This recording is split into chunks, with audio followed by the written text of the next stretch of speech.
We do complicated issues on this show. Joining me now is a guest with 25 years of experience in housing policy. Jenny Schuetz is the Vice President of Infrastructure for Housing at Arnold Ventures, where she oversees efforts to identify and enact policies that can successfully expand housing supply and make it easier to build more and different types of housing. She also served as the principal economist for the Board of Governors of the Federal Reserve System. She's the author of the book, Fixer Upper, How to Repair America's Broken Housing Systems. Jenny, welcome to the show. Thank you for being with us.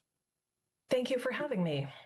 So, look, I bit off a lot there. There's a lot to talk about here. My large point is we've got a real problem with housing, and it's got no easy fix from the federal government. Donald Trump talks a lot about mortgage rates need to go down. That's one relatively small part of the problem.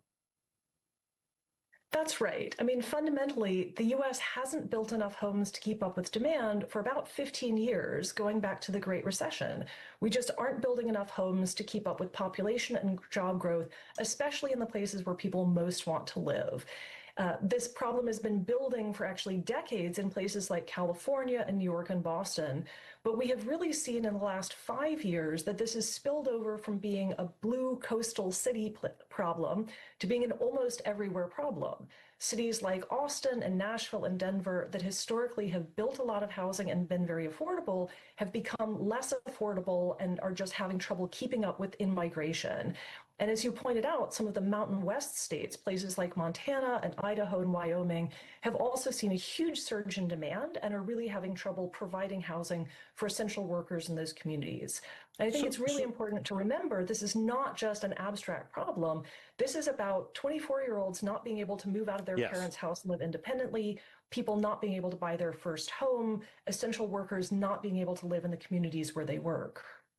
Yeah, and I think that's the point, right? Because there are people who think, so what? You live in a place like New York or San Francisco, the housing's expensive in the city, but as you get farther out, the housing's cheaper, and why can't people just live farther out? But being able to live farther out depends on a lot of other things that we also don't do in some of these growing centers that you mentioned, including public transit. Just hard to get to work. You want everybody to have to drive in 2 hours, then you've got a car problem, then you've got an emissions problem, you've got a gas problem. Exactly. And everybody likes to complain about traffic and congestion, but the truth is most of us are part of the traffic. And when we build most of our housing far away from jobs, from services, from shops, then we get more traffic congestion problems.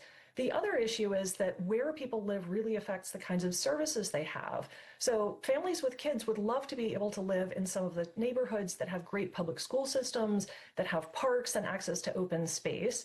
But a lot of those really desirable communities have make it very hard for renters to live there. They ban apartments, and so you have to be able to buy a single family house in order to access all of the great public services in the community.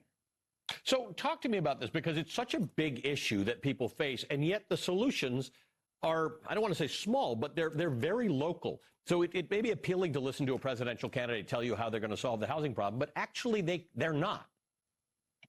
That's right. The solutions are going to have to come from state and local governments. So if we think about two different kinds of regulations that would be very helpful to change, one is just making it easier to build homes of all shapes and sizes. More than 3/4 of our land is set aside exclusively for single-family detached homes on yards. And so that's setting the bar awfully high for people to be able to buy or rent, allowing things like accessory dwelling units in backyards, duplexes, townhouses, apartment buildings close to transit and jobs. Those kinds of changes to zoning laws would help diversify the housing stock and make it possible for people to choose the kind of structure they want to live in and have the freedom to live in the communities they want without having to buy a big house. The second kind of change is thinking about the process of development. Lots of communities require things like an environmental impact review, design review to make sure that houses fit in with the character of the neighborhood, site plan review, historic preservation. And all of these kinds of reviews and processes come from initially good reasons, but when you layer them on top of one another, it's just too complicated, too expensive, and takes too long to build housing.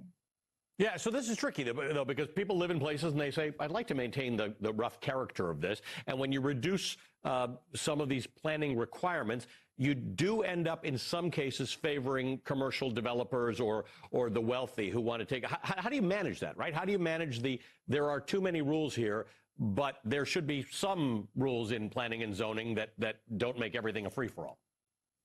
So earlier you mentioned Montana's new land use plan, and I think that's a really good example of a way to keep some local input in the process, but also be forward-looking and make it less complicated and less onerous.